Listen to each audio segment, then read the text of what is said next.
Thank you so much for having me, Maggie, Savvy Ladies, Lisa. It's so wonderful to be here. Good afternoon to everyone joining us from, I assume, home or someplace safe. I'm hoping that if you are here and you're listening to me, that means that you are doing okay. I know right now that it's currently all relative. So my name is Rebecca Selkowe, as Maggie shared, and I am a financial wellness counselor. I have my own practice as well as running the financial wellness program at the Actors Fund, which is a national human services organization, and I work out of the New York City office.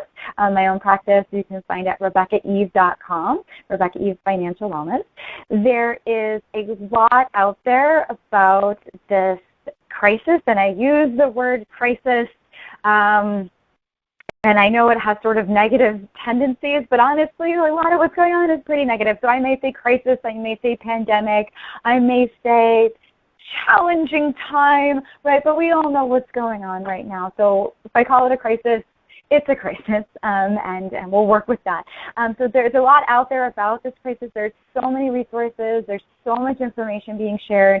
And in thinking about what I could offer to the world, to Savvy Ladies, I didn't, and I still truly don't want to be contributing to all the noise, right, that's out there. But at the same time, I recognize that many of you are comfortable with, some of you know me, some of you know Savvy Ladies, and so maybe you'd want to hear this information that maybe you've heard elsewhere, maybe you'd want to hear it from me, maybe you'd want to hear it from Savvy Ladies, and so I thought it was important that I be able to provide that for you in this way. I am not I know Maggie introduced me as a financial wellness expert. I am not an expert in the financial and economic aspects and effects of COVID-19. I should put that out there right up front. But honestly, nobody really is right now. I'm a financial wellness counselor. I also happen to be an attorney, and I am really grateful to be in a position, one, where I'm healthy, thankfully, still and safe, and two, where I can use both to be of service and be a source of both information and support. I do want to put your mind at ease that to the extent we can do that right now, that if you don't know something, if you are confused by something, you may not be missing anything, right? Honestly, you may not be missing anything. A lot of the information that I am learning, that some of which I'll be sharing with you today, is changing day to day. In some cases, it is literally changing hourly, like within a 24-hour period. Some of the questions you may have literally do not have answers yet, right? And your bringing up the question is a clue for somebody in a position of power to make decisions to say, oh, we hadn't really thought about that, or oh, you have that question and so do 16 million other people, and so maybe we need to address that. So it's an interesting time, right? It's a very, to put it mildly, it's a very interesting time. Guidance is being developed in real time.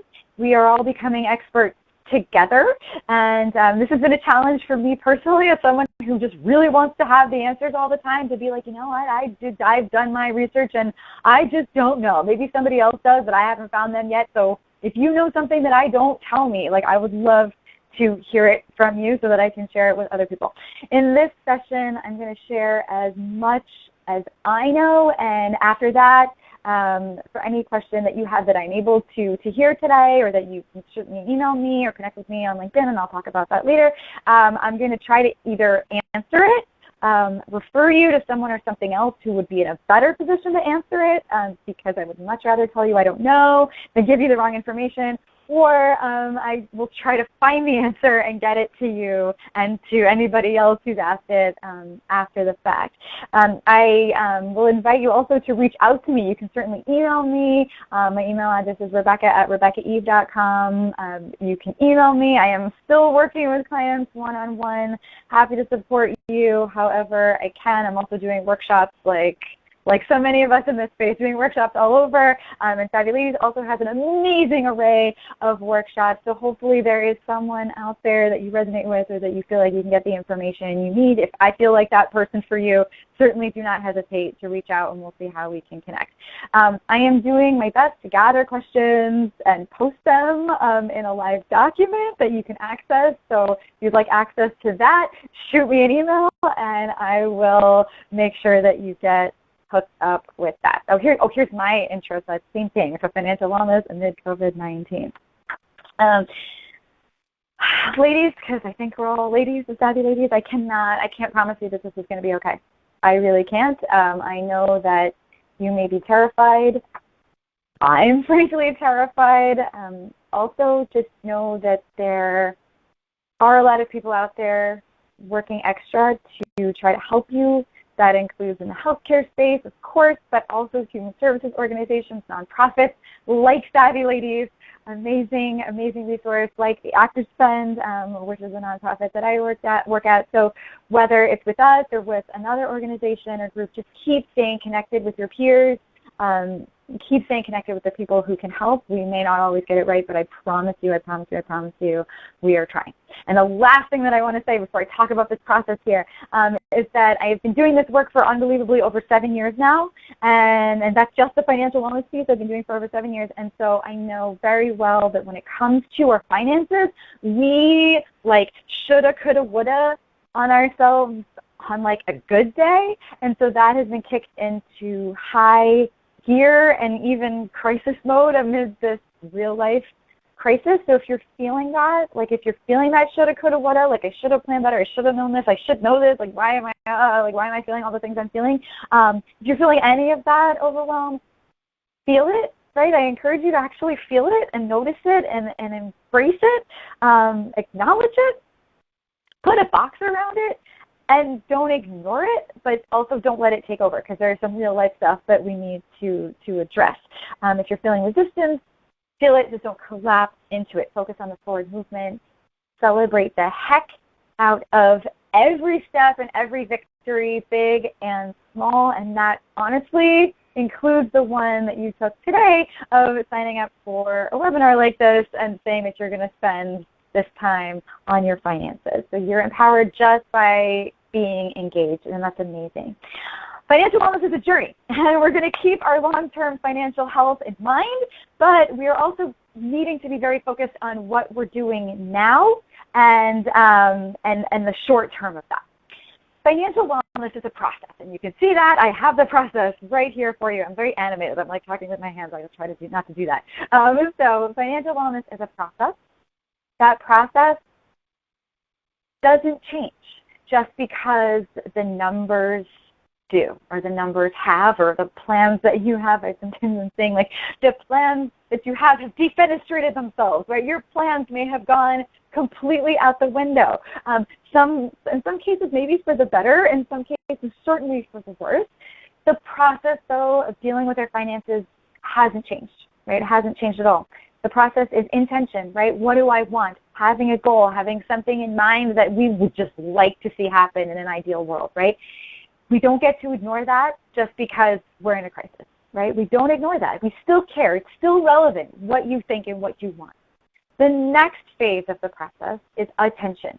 So in attention, we are gathering information, we are analyzing that information, and we're making a decision with the goal of figuring out what our plan is. Right? So gather info, analyze, and make a decision. What's my plan? And then once you figure out what you want, it's connected hopefully in some way to what your plan is going to be, then you start taking action. And when you're taking action, you are being realistic, right? So you're connecting it to those numbers, the information that you've gathered, the options that are available to you. You're being kind to yourself, which is such a novel concept when it comes to our finances, right? But we have to practice kindness. We have to practice gentleness with ourselves, certainly, and with others. And you're asking, what do I need? Do I need more information? Do I need more support? Do I need more money? Do I need more accountability, right? What do I need in order to keep making this plan work as I'm taking action on it? And do I need to adjust my goals? Do I need to adjust what I'm thinking or feeling? And you kind of go back to the intention and turn this into a cycle where you're gathering information, analyzing it, making decisions, tweaking your plans, and taking action. So all of this process has just been kicked into high gear right now because we got to go a little bit faster through it to just figure out what do I need, what can I do like right now in order to be confident and in control of my finances to the best of my ability. Financial wellness amid COVID-19, right, is really looking at the same things that we would normally look at, but looking at them in a different way because the rules have changed and what's available to us has expanded and retracted and just been very, very different. So financial wellness amid COVID-19, we're looking at increasing our income, right? We're always looking at that. What can I do to increase the money that is coming in? And in this case, it might just be replacing income that's been lost. So a few different areas that are in some cases new that we can be looking at increasing our income or replacing income or unemployment, economic impact payments, which some of you may have received already, which is like, I'm kind of like, this is just a myth. It's not going to actually happen, but it's happening. People are actually getting them. Emergency financial assistance and then other sources. Right, so some of these are brand new, some have been expanded or were not available before and now are, not available to certain people and now are. The other thing that we do when we are practicing financial wellness and good financial hygiene is we try to, whoops, these two things came up at the same time. They were supposed to be, oh, well, that's fine. We're trying to reduce expenses so that, right, so we either earn more, we spend less, or we do some combination of those two. So when we're reducing expenses, we now can look at the big picture, like the big bills, like rent and mortgage, utilities, student loans, credit card debt, taxes, right? All those things are not generally where we spend the bulk of our time, right? When I'm working with clients or I'm teaching workshops, usually I'm focusing on the discretionary spending piece, right? Well, because that's the piece that you have the most control over. But right now, we're actually going to look at some of those bills and see like where there are changes that can be made. And so a lot of the relief that's out there is designed to help you increase and replace income and reduce your expenses. So we're looking at it in that framework. And then, of course, when there's a gap, you want to eliminate any penalties and consequences or see when penalties and consequences have been eliminated and then focus on what you're going to do if there's still a gap between the income and the expenses. Oh, there it is again. My animation is not working. There we go. I have no idea what happened there, sorry. Okay, so we're going to start first with increasing and replacing income, and I want to talk about the various types of relief that are available. I know that savvy ladies that they've been doing a lot of different webinars, so if you've attended some and you've already heard this information and you're like, I know this, my apologies. And for those of you who haven't, hopefully this is either new information to you that you are finally getting, or you're hearing it in a way that just sounds different and is resonating with you this time when it didn't the other 18 times that somebody told it to you. So here are the different ways that income is being increased or replaced. So right now, and by the way, again, not an expert, learning as I go here with a lot of this and learning from people saying this is what worked for me, this didn't work for me, these are the options that I think other people might want to try. And then we just go from there because it's brand new to the Department of Labor as well. So unemployment is the first one. So there are three things that happened as a result of the CARES Act, which you've hopefully heard about by now. Three things the CARES Act did with respect to unemployment. One is that it expanded eligibility to independent contractors and freelancers as well as part-time workers. So before, part-time workers, freelancers, independent, like you couldn't get unemployment, now you can. So the thing that is called is pandemic unemployment assistance. So if you hear PUA, that's what it's referring to. It's referring to the expanded eligibility. More people can get unemployment now who previously were not allowed to get it because they didn't have the right kind of work. The next thing that it did was increase the amount that you can get by a flat $600 per week, and this is through July 31st, 2020. For now, it could continue beyond that, but right now it's through July 31st. This is called pandemic unemployment compensation. So in any state that you're in, you would be getting, and so far we don't know of any states that are not giving this, but it is through the states funded by the federal government, is my understanding. If I have that wrong, somebody needs to correct me. Previously, you get a certain amount in your state, and that was it. It was not designed to be income replacement. If you lost your job, unemployment was just supposed to like tide you over while you were looking for another one, right? And in fact, if you were not looking for another job, you couldn't collect unemployment. You had to be actively seeking work. So what has happened now is you get your minimum or your maximum, get whatever you're getting from the state, and then an extra $600 is going to be tacked onto that flat, no matter whether you're getting the minimum or the maximum. In some cases, people are actually getting more for unemployment than they were getting paid, right? In some cases, it's still much, much less, right? So this pandemic unemployment compensation, PUC, is the $600 per week that you are automatically going to get when your claim is coming through. So an extra $600 that's coming in for you.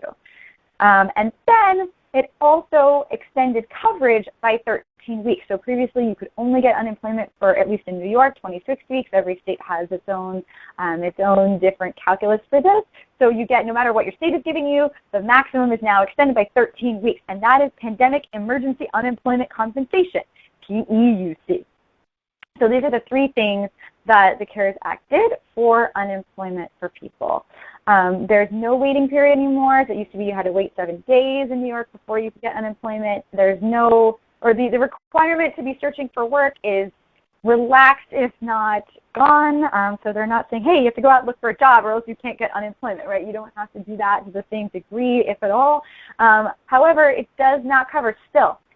If you're working from home, right, or you have the ability to work from home and you've declined or you're not able to, then you can't get unemployment because you have the ability to earn income from someplace else. If you're out on sick leave, you cannot collect unemployment. And if you are a new worker, new to the workforce, you can't be collecting unemployment because you don't have the job history to show that you lost wages. You can't have lost potential wages. It has to be that you actually lost wages that you're getting. You have to show what your income was. And if you don't have a Social Security number, so if you have an ITIN but not a Social Security number, then unfortunately unemployment is not something that you can collect right now. So this is really an interesting thing for a lot of people that the economy relies on, not able to collect unemployment yet, but it was expanded to independent contractors, so there is an advocacy being done to see if perhaps it will be expanded to people without Social Security numbers who are working and paying taxes as well. If you are not paying taxes, if you are not paying the system, if you're being paid under the table and off the books and cannot document your income, then it will most likely, although again, I don't want to give anybody bad advice, it is most likely not going to be possible to collect unemployment, but that is not something I want to put my sign and seal on, and that is my understanding. So a couple more notes on unemployment. If you're in New York, at least I'm only speaking about New York now, check with your state, look for these things. I'm trying to give you enough information to be dangerous. Apply, right? So the same website for traditional and non-traditional. Right now my understanding is that they are processing the traditional W-2 replacement income. If you also have 1099, you would include that. You may not get that now, but when they start processing that, or when they get to you when they start processing that, then you may be eligible for the additional amounts to help you with the 1099 income that needs to be replaced. The minimum benefit in New York, $104 a week. The maximum benefit is $504 a week. But if you are ineligible, if you didn't make enough, because they calculate a whole bunch of things, right? If you didn't make enough to even get traditional unemployment, even at the minimum, then you may still be eligible to collect that flat $600 a week. So it's definitely worth looking into, worth applying. And actually, I should also mention that for anything that's out here, right? I'm speaking about unemployment now. I'm going to talk about some other things as well.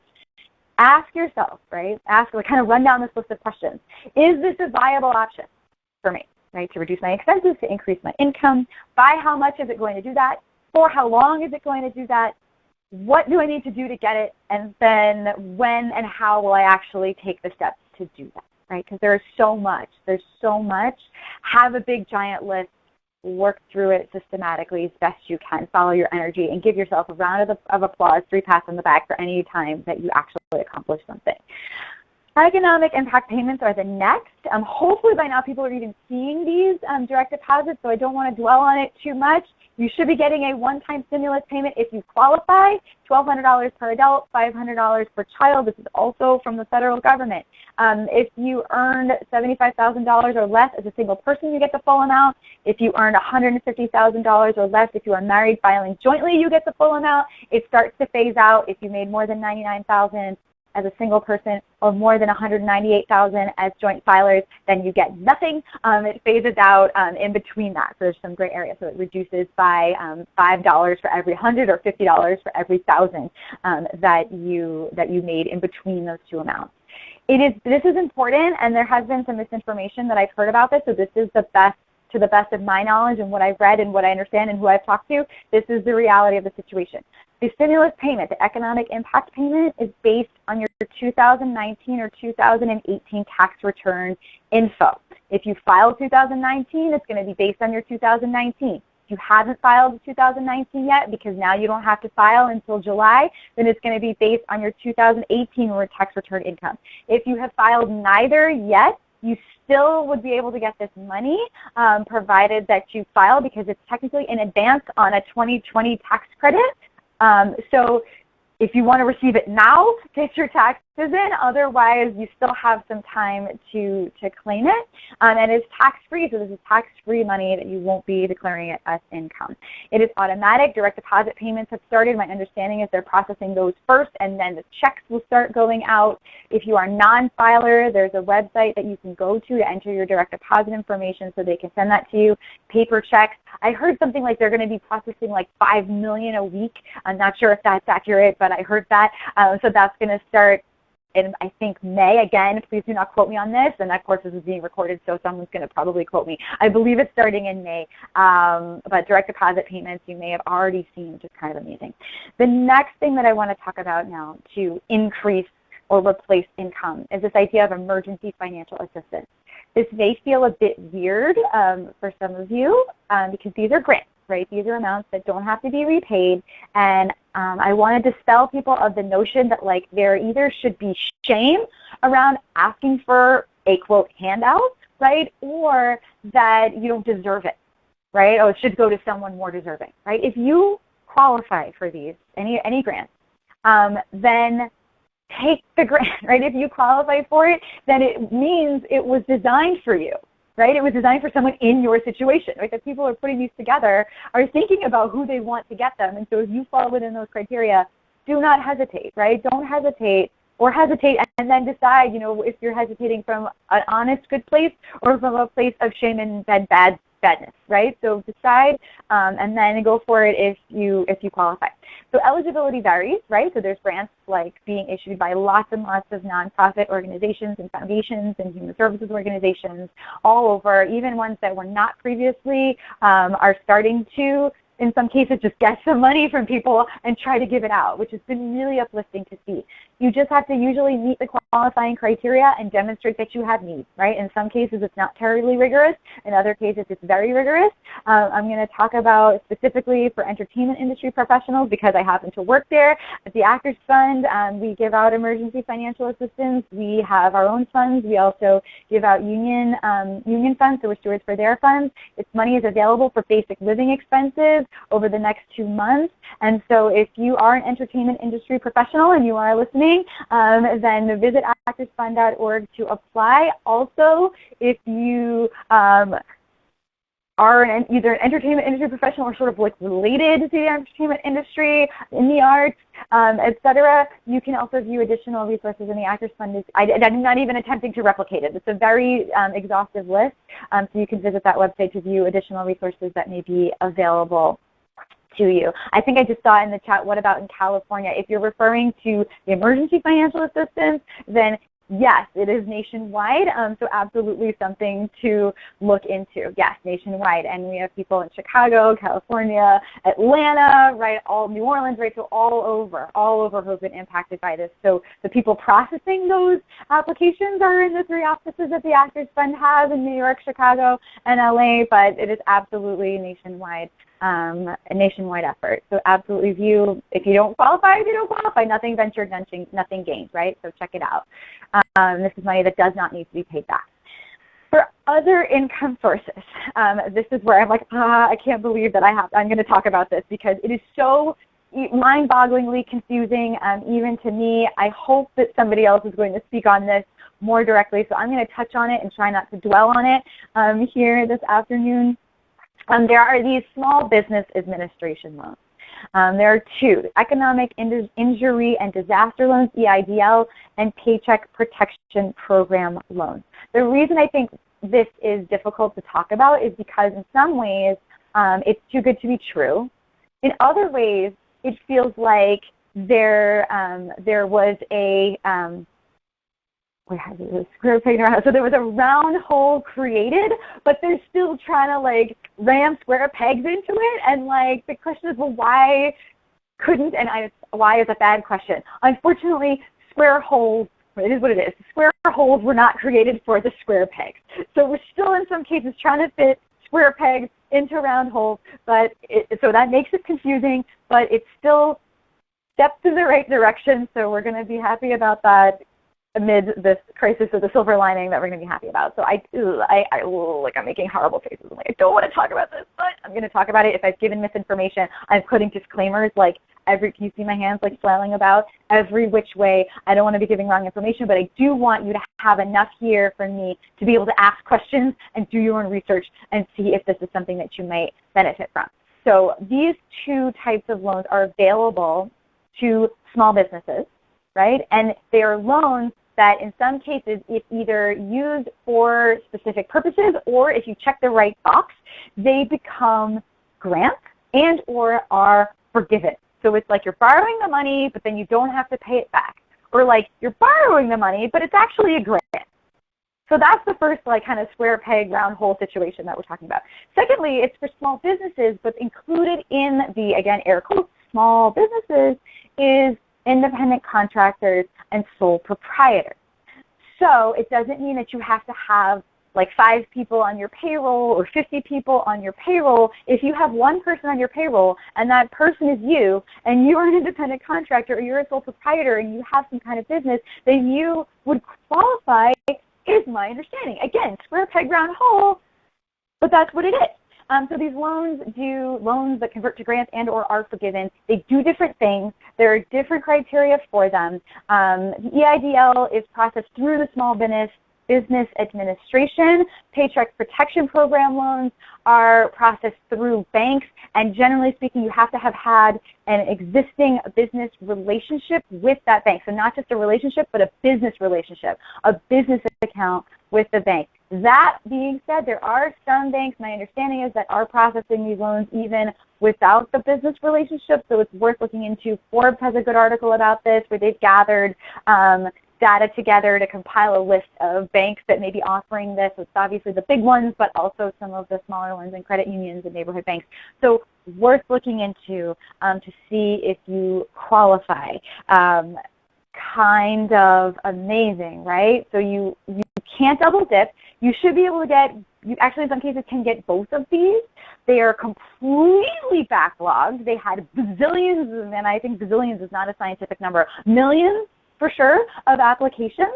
I heard that the money is running out. I don't want to be quoted on that either. For at least the Paycheck Protection Program loans, look into it. Right? If you think you might qualify, it's something to look into, something to see that you may have access to.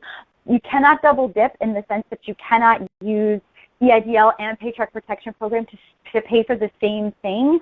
So you can't use both to pay for your own wages, right? So one or the other for your wages, but you may be able to use one for rent, utilities, right, the other one for wages. So it's sort of an interesting thing. Document the heck out of what the money is used for if you are able to get it. And the one place that you can't do is collect unemployment and these at the same time.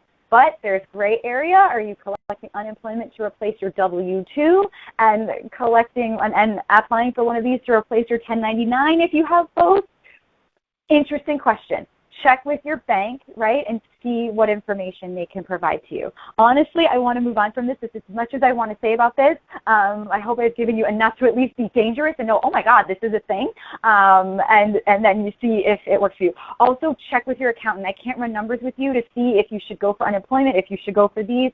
Definitely check with your tax preparer or your accountant, and they should be able to run the numbers with you to see. Other income sources, okay, moving on from this square peg round hole situation with the SBA loans, earnings, W-2, 10, and 9. Are there additional ways that you can earn income without without putting your health and safety at risk, or even putting your health and safety at risk if you feel like that is what you want to be doing, right? So there are other ways that you can earn and in this kind of crazy, scary crisis time. Can you collect sick pay and or New York paid family leave? This has been expanded in New York to cover if you have to care for someone because their school has been closed down, which is in New York, everybody. So you can definitely, and in other states as well. And so can you collect that? Can you collect sick pay for caring for somebody else? Worth looking into. And then, of course, gifts and loans from friends and family, right? If there are people who are of means and you're not, then certainly a time to ask for help and ask for support. Not the time to be dishonest with yourself about how you're feeling about that. So I don't want anybody to put themselves in a bad position because they were uncomfortable asking. So if it's an option to ask and you can ask, then ask. If you are in a position to give, this is also a nice time for you to try to think about how you can help others in need. That is all about increasing and replacing income. Now we'll move on to the other piece of managing cash flow, which is reducing expenses, and I'll talk about some of the relief options offered there as well. With rent and mortgage, so with rent, and this is in New York, I should have written that on here. I don't know what's going on in other states. It's enough to just figure out what the heck's happening in New York. So I haven't listened to all the other states, but again, enough information to be dangerous. If you know this is happening in New York and you don't happen to live in New York, then see if it's happening in your state as well, right, knowing that New York is doing it. So in New York, there's a 90-day suspension of eviction. So if you don't pay your rent, your landlord cannot kick you out. You won't have any fees or penalties if you pay late. But sadly, so far, the arrears, in other words, the back rent that you didn't pay, if you decided not to pay, will or couldn't pay, that will remain. So does this help people? It helps you right now, and that is what we're focused on. And does it help you in the future? Be mindful that if you are not paying your rent for 3 months right now, in New York at least, it is the case, and I'm looking over there, but off in 3 months' time. In 90 days, you're going to have to pay your rent going forward and figure out a way to pay for the 3 months of back rent. My understanding is that balloon payments are not allowed, so it can't be that in 3 months the landlord's like, okay, now you have to pay me everything in full or I kick you out, right? That's not allowed either. I recommend rather than just being like, not paying, you explore options with your landlord and see what you can work out as far as a payment plan. And then I put stay tuned in here because there is a tremendous amount of advocacy, at least in New York, I hope in your state as well if you're not here, that is asking for landlords to give rent forgiveness and or rent abatements. So hopefully that is going to come to pass, and maybe they can get the loan to replace their lost income that's not coming from the rent, right? So there's a lot that's going on, but so far, at least our governor in New York has said that as far as I know, right, this could have changed yesterday and I didn't know about it. As far as I know, in New York, this is the best we've got right now, is that you can't be kicked out, and we'll worry about the rest later, seems to be the attitude. Mortgages, if you have a mortgage, there's a possibility that you can defer your payment, not an obligation on the part of the banks. Check with your bank, see what they're doing. If you are not paying your mortgage now, that amount's not going to be forgiven. The interest is still accruing, but it's just going to get tacked on to the end of your mortgage. So it would be 3 months longer that you're paying. So it won't be paid off, but you pause the payments for now, and you pick right back up where you left off in 3 months or whenever. So definitely check with the individual lender to see what's there. Utilities, in New York at least, no official mandate. Many have suspended collection activities. So if you don't pay your Con Ed bill, if you're choosing like Con Ed is the thing I'm not paying, that's electric, then they won't come and disconnect your service. That's the collection activity that Con Ed usually engages in to try to get people to pay. They're just like, aha, we'll switch off your electricity. And that means that you can't, that you'll have to pay us to get the electricity turned back on. So they're not doing that. But again, I would recommend before you decide I'm just going to bury my head in the sand where it's warm and sandy and not pay, that you explore any options for payment assistance. It is hard right now to get people on the phone. To the extent that anything is being offered online, certainly apply for it online and see if you can get it, or write emails and things like that. But if you are calling, keep calling, keep calling, keep calling, keep calling, keep calling, keep calling, and I would recommend sending a follow-up email if you can find an email address to send to, because you want to get any agreements that you have, and this is true for the landlords as well, you want to get any agreements you have in writing right now so they can't come back, which, there's going to be a lot of people in the same position, but they can't come back in 3 months, 6 months, whenever, and say, oh, we never agreed to that. Don't know what you're talking about, right? So try to work things out and then try to get it in writing if you can. Very excited to talk about this next way in which expenses are being reduced. This is student loans. So for student loans, federal direct student loans have been placed in an automatic, or supposed to be placed in an automatic administrative forbearance. No payments due until September 30th, and again, that could be extended, but right now it's September 30th. Interest is not going to accrue, and all you need to do for this, it's supposed to be automatic, is look online, make sure that it happened, right? And contact your servicer if it didn't, right? So now, with that said, two things to remember, right? Well, actually, no, not two things to remember. If it didn't happen, there are two possibilities, right? If you've looked online at your account and you're like, hey, my loans are still being due, it looks like I'm still being charged interest, then one of two things is probably going on. One, your servicer made a mistake, right? And in that case, you would need to contact your loan servicer. The other is that you don't have the right kind of loan. As I said very quickly, this applies to federal direct loans. Now I'm going to say it more slowly. This applies only to federal direct loans. So yes, to federal direct Stafford loans, Parent Plus loans, Grad Plus consolidation, any loan that is held by the Department of Education is a direct loan. Those will get this automatic administrative forbearance. Other kinds of loans, non-DOE Perkins loans, so Perkins loans held by your school. This one at Federal Family Education Loan Programs. If you're as old as I am or older, then you may not have had access to direct loans when you were in school because that's not what they did before. Before, you would get a loan from a private lender, but it would be backed by the federal government. Those are FFELP loans. Those are not covered by this either. So even though they're like, well, they're federal student loans, they're not federal direct loans. So it's possible that you have those kinds of loans, and that's why it didn't happen. That was definitely the case for my husband and me.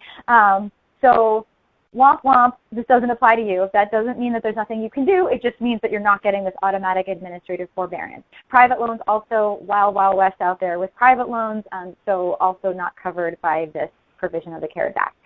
Howsoever, there is more that you can do. So first, please be aware of scams. When I talk about this automatic administrative forbearance, no fee to do this, right? You don't have to pay someone to help you do this. It should be happening automatically. So if it's not, just contact the servicer. It's not that you did something wrong or you were supposed to hire someone, right? You could certainly hire someone to give you advice and walk you through, right? But don't hire someone to just like make a phone call, right? Like that you could do, right? Unless you're like, I really just don't want to do it. Yeah, have someone do it, right? There's no fee to do this. No action is supposed to be required of you. Now, if you have some of the other kinds of federal loans, you can still look into income-driven repayment plans, IDR plans. It is possible if your income has been affected such that you really can't afford the payments at all, then they may reduce your payment down to zero, which is kind of the same as suspending your payments, right? Except that the interest is still accruing. That's the only difference, right? But if your minimum payment is zero and you make a $0 minimum payment, then great, you are working towards eventual loan forgiveness, right? So this is better than forbearance, right? When you're thinking, like, I can't pay, I'm going to put my loans into forbearance. Like, that's good, but when you're in, if that's your only option, but if you're in forbearance, then your payments that you're not making are not counting towards loan forgiveness. So if you've experienced a loss in income, IDR, income-driven repayment plans, and there's IDR, there's pay-as-you-earn, there's income-continuity repayment, there's so many. So this is kind of the umbrella term for all of those. Look into those plans because if you can get it reduced down to zero or something else, then you are actually working towards eventual loan forgiveness in 10, 15, 20, 25 years. It may feel very far away. That is usually taxable loan forgiveness, but it is forgiveness nonetheless, so that's something to look for. I also heard, and I hope this is correct, that suspended payments will count towards the number of payments required towards income-based repayment and public service loan forgiveness. And at first it was only that, and now I believe it is also towards any kind of income-driven repayment plan. So if your payments have been suspended due to the automatic suspension, then it would also count towards the minimum number required for forgiveness, and suspended payments count towards loan rehabilitation. So if you were in default and you have to make a certain number of payments to rehabilitate your loans and get them back into good standing, a $0 payment that, because it's been suspended, also counts towards that. So this is actually really, really, like, honestly, sadly, it took this crisis to make this happen, but some of the best news we've had on student loans in a very long time. Like, so it's good. If you're enrolled in IDR, just ask them to recalculate. You can ask them to recalculate your monthly payment in addition to suspending the payments and interest for you. Credit cards, the last kind of final frontier of debt in the way of reducing your expenses. So what credit cards may offer you? Right? Credit cards are not mandated to do anything right now. But what they may do for you are a few different things. So one, waiving or lowering fee. And I have a bunch here, but I'm putting them in like different colors and like in order of like best to worst, right? But even though worst is still something, these are the best things. So if you can get your credit card to waive or lower, right? Waive, in other words, you don't have to pay, or lower, reduce, right? Any fees that you've been charged, they may do that. They may suppress interest. Suppressing interest is like, if you think they're like, oh, like I'm squishing it down, it can't come up, right? So there's no interest being charged on your balance. Oh, could you imagine? That would be so great. Or, you know, better, not as good as suppressing, but they may reduce your interest rate. And some of the interesting things that I think could come out, they haven't yet, but this is a really interesting time because so many people are affected for advocacy work around debt. So obviously something I'm extremely passionate about. I have written a book. I should have brought it with me to show you. You know what, it's right there. I'm gonna grab it. Hold on, because I want to like show and tell for a second, right? So I literally wrote a book. I wrote a book on debt, Dominate Your Debt, a work and playbook. Some of you may have this already, you've seen it. I wrote this book. I really love talking about debt. I'm really passionate about debt. I'm really interested in debt. And it's a really interesting time, again, to put the silver lining on it. To be thinking and talking about that and what could happen, right? There's so many things that could occur to make debt an easier thing to deal with, right? The amount of interest that is the maximum that can be charged could be reduced. So instead of 29.99% as the absolute maximum, maybe it'll be reduced to 10% or something. Maybe bankruptcy will not come with as many consequences, right, as it does right now. So we don't know what could, maybe there'll just be like, I don't want to put like ideas in all of your heads and dreams, but I have them, so I'm sort of doing that. Maybe there will be debt forgiveness and they'll still be putting like square pegs into round holes with the, like with the SBA loans. So we'll see, right? Time will tell. That is an aside. So they may be able to reduce your interest rate right now. So these are kind of the best case scenarios given the options and the opportunities right now. Some other things that they might be able to do for you, lowering your minimum payment, or pausing and deferring or extended your due dates, right? So this will just ease the obligations that you have right now on any of your debt. It doesn't make it go away, right? It doesn't mean that you won't have to owe that debt in the future. The first few, or actually I should have put forgiveness, but I don't think that's happening right now. The second group of things here that are in pink here, you're still going to have to pay, right? It's like the rent pause, right? That there's still going to be some debt payments that are due at the end of whatever this period is. So it's not ideal. You'll still have to think about how to deal with that. But for right now, if you're like, I just got to get some expenses off my plate so that I can eat, so that I can take care of my health and I can take care of my family, then this is not the time to be stressing about your high interest debt, right? Because, or even minimum interest debt, minimal interest debt. This is the time to try to work with your credit card company. A lot of them now, and it's becoming more and more, are putting options online for you to just go in and be like beep, beep, beep, beep, beep, and enter some information and get some of these, I won't say benefits, they're not benefits, but get some of this relief online. So definitely look into your issuer to see what they're offering. The last group of things that they may be able to do for you, and these are sort of the worst of the best, is increase your credit limit so that if you do have to use credit, right, to pay for basic needs, then you at least have more credit available to you. And forbearance on any collection activities. So they're not out actually doing this. This is not required, so collection can still continue. They can still be calling you as far as things stand, as far as I know right now. They can still be calling you. They can't sue you, or if they do sue you, your court case is going to be adjourned for a while, so you have some time.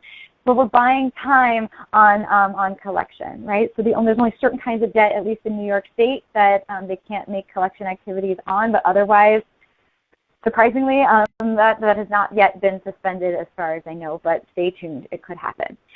With credit cards, you're going to need to contact each issuer. So there's no one rule for everybody. So contact each of them. You may be able to submit some requests online, like I mentioned. Expect a long wait time if you do call.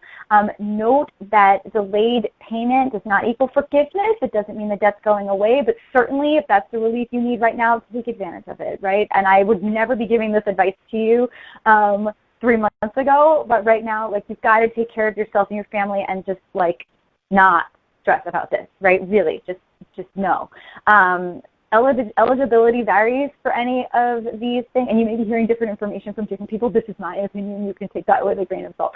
Eligibility for these things is going to vary. Do consider your priorities, right? No rush, ask many questions, be clear. And this is true for credit card debt and any other kind of debt. The reason I'm kind of going through all of these, and well, I speak quickly, but in slow-mo, like I'm going through each of these things in detail, is because when you make the phone call, if you do get somebody on the phone, or when you're chatting with someone and you're able to talk to them, the clearer you can be about the relief that you're seeking, the more likely it is that you will get it. So this is important, right? Instead of being like, well, I can't pay. What can you do for me? Like, do something for me, right? It's better to say, I want you to suppress my interest. Can you suppress my interest for 3 cycles? Whoa! Like, they're more likely to do that than if you're just like, I can't really pay right now.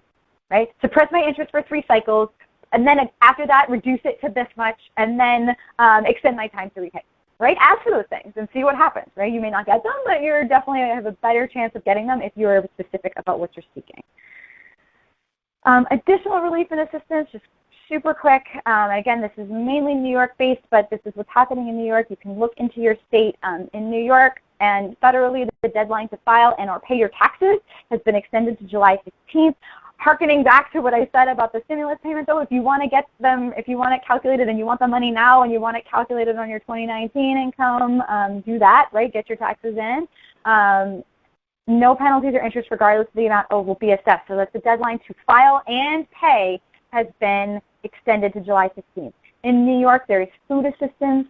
Seriously, and I try not to cry and get choked up when I say this. If you need to eat, like, there are places you can get food, and it is my understanding, at least in New York, that so the schools, which were previously offering free lunch, any student gets free food, free breakfast and lunch at the school. Now that it's open to anybody. So the New York City public schools, if you are hungry, you can go to the school and get a free meal. So I know this may be like, this is not something you ever thought, and for many of you, this is not like on your radar, but for some of you listening, this is not something you ever thought you might need. If you need it, this is the time, right? That is why it has been expanded and extended. So please do not hesitate or if you do hesitate, don't hesitate for too long. Take advantage of these things. They are available to you.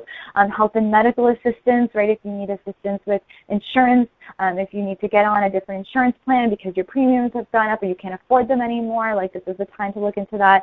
If you are behind on your rent and need public assistance, also New York State has a wonderful website where all of this is covered that I share at the end here, and hopefully your state does too if you're not in New York. And even mental health and emotional support, you can get that through the phone, through Zoom, right, and in many cases for free or for very minimal cost. So this is not the time to think like, it's not for me, I don't deserve it, or, you know, I can't, like, no one cares, right? People do care, and people are working overtime literally to try to get the help to the people who need it. So don't hesitate, please, or if you hesitate, don't hesitate for too long. Take advantage of this. Okay, so with all that being said, I'm going to talk about managing cash flow.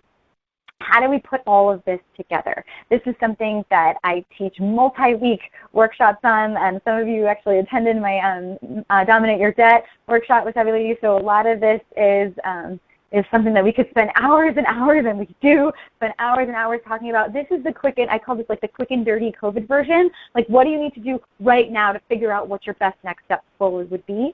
So managing cash flow amid COVID-19.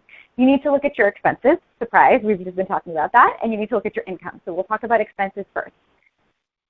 What we need to start is gathering information, right, that process. Gather info, analyze, decide. So here you're gathering information. The gathering information looks like some big old lists, right, or maybe small young lists. Small young lists or big old lists, either way, lists of all of your upcoming bills. I literally just walked through this with a client like right before I joined you this afternoon. So all of the bills, what do you have to pay? What is on your radar? We're not talking about what you're not going to pay or what you're going to pay, just a list of what it is, right? We're trying to figure out what the situation is, the lay of the land. List all of your upcoming bills. Add any upcoming one-time expenses that you expect. If you just got a medical bill, throw that in there, right? But you're listing them separately. So bills, upcoming one-time expenses. If your laptop is on its last legs and you're like, oh my God, it's not going to make it like through the next 3 months. I'm going to have to buy a laptop because I need to stay connected. That could be a one-time expense. So list the one-time expenses that you expect. Then the third phase of this is to gather information about your recent spending, right? And so look back 2 to 3 months, right? Normally I have people do 6 or even 12. 2 to 3 is sufficient to get enough information for this. So you're going to gather 2 to 3 months of statements from all your accounts. You're going to assign a category to each transaction that you see. And then you're going to total each category and divide by 3 to determine the average for that category, right? It's that simple. I can go a lot deeper into this with you, and I would if you took one of my workshops or worked with me privately. But for right now, this is enough, right, to get you started. Get a sense of what you have been spending. I know that has probably changed going forward. You're just looking for an average right now of what it was so that you can create a range and a jumping off point for what you expect going forward, to get a sense of what your needs even are, right? We don't want to operate in a vacuum here because there is so much available and so many moving targets, right? So get a sense of what it was and ground yourself in that. The next thing you're going to look at is income. So some more big old lists or small young lists. List all your expected income from all your sources, right? So any source of income that you expect to happen, right? And if you're not sure, I know a lot of my independent contractors, a lot of my entertainment professionals, right? If you're gig workers, right? It's impossible to know exactly, so you can do a range, right? You can do a range. My range is anywhere from 0 to 5,000, right? I don't know what it's going to be, but it's going to be a range of 0 to 5,000, right? And you can list that, right? So it's not that you don't know anything, you have a sense. Right? It's probably not 0 to 5 million, right? Unlikely. So kind of get a range going, right? Figure out what you do know and then work with that. And then, of course, do that by individual source. So this is the range of income that I'm expecting. If you're still working, you're working from home, you're working part-time, then great, right? Then that's much easier. Your expected income is very easy to calculate. If you're not sure, list what you expect, and we'll go from there. Next piece, list potential sources of income. So this is where you can draw from all of the information that I shared with you as the income replacement options, right? Well, I might qualify for unemployment. I didn't before, but I might, so that might be a source of income. I might qualify for a grant, so that might be a source of income. Maybe I'm going to look into these PPP loans, right? So list any potential sources of money coming in for you. You don't have to say, well, I'm not going to get unemployment, so I'm not going to list that, right? If you think it might even potentially apply to you, then list it, right? You don't have to be sure about the amount, but you can list a potential source of the income. And then you're going to note where more information is needed, and that becomes your task list, right, is what am I going to do today? Today I'm going to look into unemployment, right? Today that's what I'm going to attack, and I do that, round of applause, 3 pats on the back, I did it. And then I move on, right? Tomorrow is a new day. Then you're going to list expenses, income, and then debt and assets. Again, you need to know what you're dealing with. What is the amount of the debt that you have? Each individual, those of you who've taken Dominate Your Debt or read this book, you know that I am very, very determined to have you have a very clear picture of your debt, even in the good times. So now it's also really important, partly because you're going to see who do I need to work with to see what I can get suspended, forgiven, right, paused, right? So you have to have a list of that because you're trying to see what is the minimum that I need, what is the gap. So list of all your debts, what the interest rates are, what the minimum payments are, what the status is of those debts, and same for your assets, right? What do you own? What is available to you? I'm not saying to go sell it all at all or any of it, but what assets do you have? So now is the time to look at your brokerage accounts, look at your stock accounts, look at your retirement accounts. Hold on to something very tightly when you do it. You're probably not going to like what you see, but it's a good opportunity to just know, right? Knowing the situation doesn't change it, so get a sense of what it is. Now we move into the analysis part, right? We're analyzing it. So that's all gathering info. Now we analyze. So for expenses, now you're going to start to go through that giant list that you have and look for ways to reduce it in the short term. asking, are there any automatic and or temporary reductions to my fixed or regular expenses, including debt minimum payments? Are there any changes that I'm going to make or that I have made already just by virtue of not going out as often, right, to my discretionary spending? Some categories may have increased, some categories may have decreased, so what expenses do you expect to be reduced? And then what relief and assistance can you get to further reduce your expenses, right? So if you're in a position where you're trying to figure out like if you're even going to be able to keep the lights on right now, then maybe that is the time that you can say, look, I'm going to go to get some assistance with food, right? Or I'm going to try to get some assistance with my health insurance premiums, etc. And note anything that may increase. For income, on the income side, you're going to assess and generate options to maximize. So that's all the things that we talked about. You've listed some of the potentials. Now you're going to assess them and see, okay, what can I get? What am I likely to get as an amount from that? So earnings, what am I going to earn? Is there an opportunity for me to earn more money? For some people, like their businesses are actually doing better right now. Government support, unemployment, stimulus money, right? Am I going to be able to get something from that? Any grants, right? Emergency financial assistance, friends, family, and then last kind of resort here, credit, right? Is there any credit limit that can be increased so that I have a little bit, I could borrow a little bit more? Borrowing really the last resort, but not something not to do, right? Especially if it's going to put your safety and health at risk. Acknowledge your feelings here. Practice gentleness with yourself and seek support where you need it, right? Absolutely, right? This is a terrifying time. It is absolutely the time to tap into how you're feeling, practicing self-care wherever possible. I know for those of us with small children, it's like, I don't have time for self-care. I'm going to care for everybody, right? Do your best with what you have, right? And then that's good enough, right? Just keep reminding yourself, I'm doing the best I can with what I have. And if you're like, well, I'm not actually doing the best I can, then that's the work for you. But cut yourself giant amounts of slack right now. Be gentle. Acknowledge what you're feeling. This is really, really, really big. This is big what we're dealing with. Just some resources here, listing links out to you, which are probably not that helpful because you can't click on them, but unemployment, New York City assistance for individuals, the Actors Fund's website. There's a great resource here. I know Savvy Ladies has a resource for student loans. I don't know if they've mentioned this before, but there's a wonderful resource in New York City, a fellow nonprofit, EdCap, which can help you with student loan assistance for free, and that's what they do. It's a program of the Community Service Society, so wonderful, EdCap NY. It is really for New York borrowers, but if you are anywhere in the country, don't hesitate to try. And that's edcapny.org. New York Times has a nice article about the coronavirus and what kind of pulling together a lot of the things that I talked about. The Actors Fund has a nice resource list.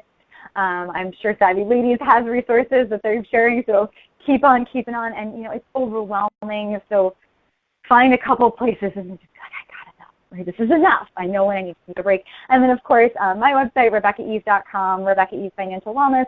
Certainly reach out to me. If there's some way that I can be of help to you, I will do my very best to either respond to you or direct you to another resource. And if you want to sit down with me, that is absolutely something that I am doing now as well. So reach out and let me know how I can help, if at all.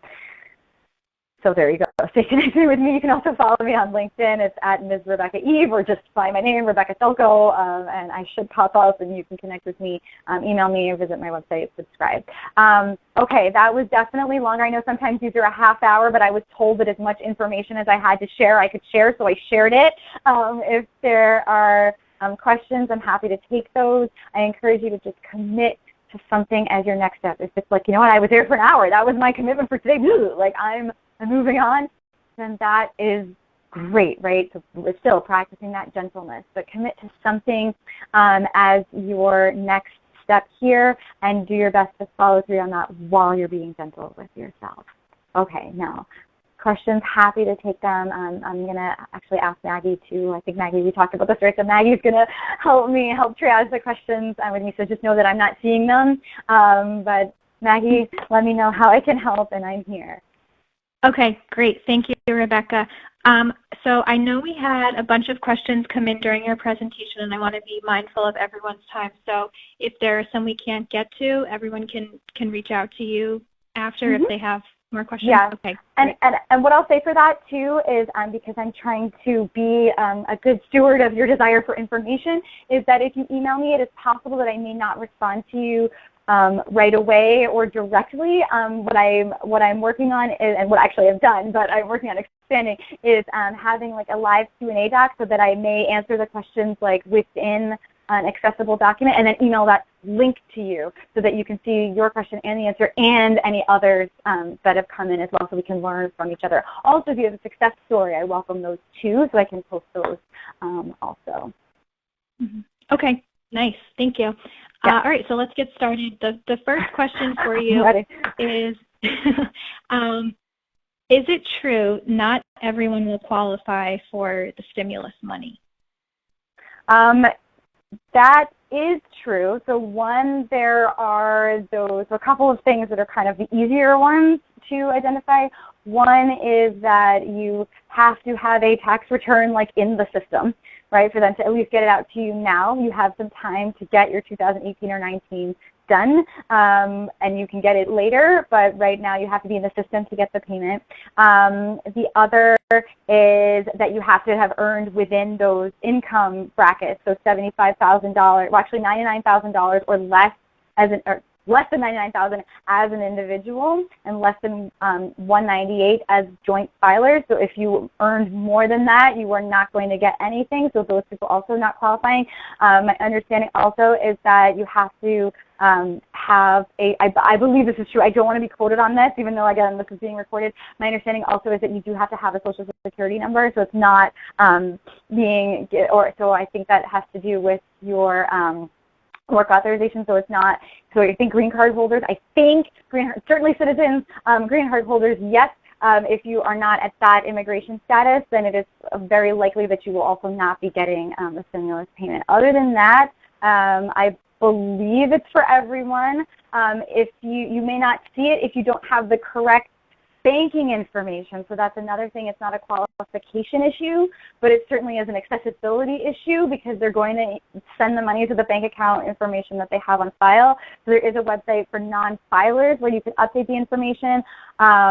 If it doesn't match the tax return that you filed, I actually don't know the answer to that. But again, that's not a qualification question. That's more like, how do I get the money question. I don't know, and to my knowledge, the IRS, other than for non-filers, if you don't have to, in other words, if you don't have to have filed a tax return, if you're exempt from filing, then you can enter your information and still get it. But if you are not exempt, you were supposed to have filed a return and you didn't, or if you were supposed to have filed and you did, but it doesn't have the right information, I don't know where you can update that. I don't know if that's even come out yet. I hope that answers the question. I'm making weird faces. I hope it is. Thanks, Rebecca. The next question is asking if you can get unemployment if you're self-employed. Yes, and that is the Pandemic Unemployment Assistance, the PUA.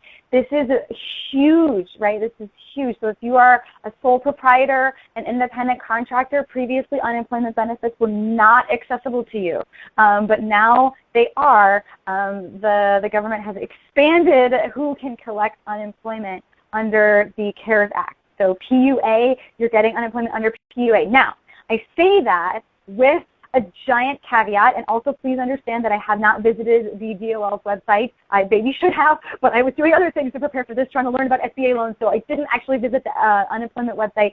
So I don't know if this has changed since the last time I talked about this. It is possible that your state has not started to distribute PUA funds yet. So even though you are eligible for them because you are a sole proprietor or 1099 independent contractor, whatever, you may not have been given them yet. You may not have accessed them yet because your state may still be waiting for more guidance as to how to determine eligibility and how to distribute these funds.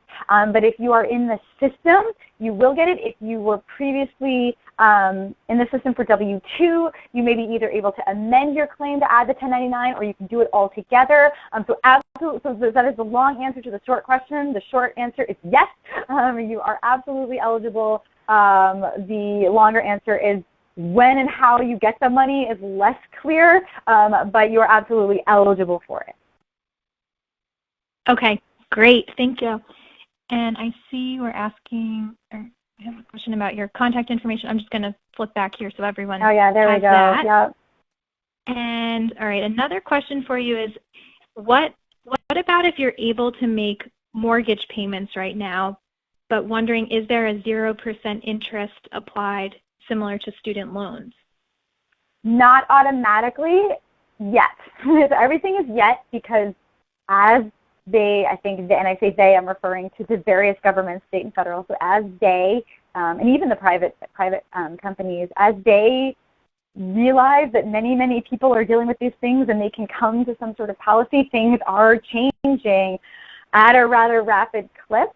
But as of now, there is nothing automatic that's happening, to my knowledge, that is government mandated, but you can check with your individual bank or your lender to see what they can do for you. So that's where it comes back to that, like, know what you're asking for, to see if you'll have a better chance of getting it if you know what you're asking for. Mm-hmm. Okay, thank you. All right, the next question is saying that I have some credit card debt and I rent an apartment. My pay was recently reduced, but thankfully I'm still employed. Do you think I should use my stimulus check to be paying off my debt and worry about my rent after these 90 days? This is such a tricky question, and I was actually working with the same client I was talking about. I was working with about this kind of issue as well. I feel so funny. You have to understand that in my body right now, I feel very funny like giving this answer, because normally it is pretty much the opposite advice. But I do feel like right now, particularly with debt and high interest debt, and potential sources of income coming in, that that we should be in a holding pattern. So pay the minimum and or work with your lender to see if you can get the minimum reduced, and like hang tight to see what happens with debt, because there are so many people dealing with debt right now. I don't know. I can't predict the future. I don't know what's going to happen, right? But it just seems to me that it's possible. It's within the realm of possibility, and I wouldn't have said that 3 months ago. It is within the realm of possibility that something will be done about debt to make it so you don't have to pay it, or if you don't pay it, you don't deal with the same dire consequences that you would have, and then you can evaluate based on that whether it makes sense to prioritize it. So, as I said, I feel very funny because it's not like what I would normally say. So once you pay the debt, right, once you pay the minimum, once you start paying off the high interest debt, you can't get that money back. So if you're getting a stimulus check and you're not sure exactly what to do with it, and your rent is covered, and or even that, maybe you've worked something out, right, you could just hang on to it and kind of see, right, or use it for the things that you need most, which are your health and your nutrition, right? So make sure you're eating and you're taking care of yourself. Because you can hang on to it and kind of see how things play out. You could hang on to it and get assistance from everywhere, right? And then just hang on to it and see. This is not the advice that I'm sure that those who are issuing this is supposed to be a stimulus check. So they want you to be putting it back into the economy. So if you do have the option to do that, that is also a good way of thinking about it, right? I'm going to support small business, right? I'm going to buy things and then support other businesses. This is a very tricky, I'm like kind of rambling now. This feels like a very tricky thing to answer. Should I do X, Y, or Z? But I do think that prioritizing high interest debt is probably at the close to the bottom of a list. Close to the bottom. I don't know what would actually be at the bottom. I don't want to say. I'm not sure. But I don't think I would prioritize that, and I would try to work something out with your lender, because remember, the stimulus check is a one-time thing right now. We don't know how long this is going to last. So just like with any savings, we want to kind of like stretch it out as long as possible. So that answer is without knowing the specific financial situation beyond what was shared of this person. Do all the steps, I think, before we get to like a should, but I still think high interest debt really, or any debt, like lowest priority, or one of the lower priorities for me. Mm-hmm. I'm making fun Okay. of people. Thanks, Rebecca. And speaking of debt, as Rebecca mentioned, the Dominate Your Debt course that Savvy Ladies offered recently, I just wanted to let everyone know that we will be offering that again. And so if anyone is interested, we have a form. We're just asking for your contact information now, and we'll send out some follow-up information for dates and everything. So we can send that out in our follow-up email. It's on our website right now, but we'll send that directly to you. And I definitely encourage everyone who wants to dominate your debt with Rebecca to sign up for that. It's a really great, a very, very helpful course. Yes, there's the plug. There we go, plugging. But I kind of like, if you're in a situation, I don't want you buying this like right now, so I'm just letting you know that it's available, but maybe not the best use of your $30, although if you certainly want to support a small business, like, here you go. But this is the book. Okay, sorry, carry on. Mm-hmm. Okay, and so we'll make sure everyone has that link. And Rebecca, if anyone has follow-up questions, they can contact you here, right? Yeah. Rebecca at RebeccaEve.com. Okay, we'll send that out as well.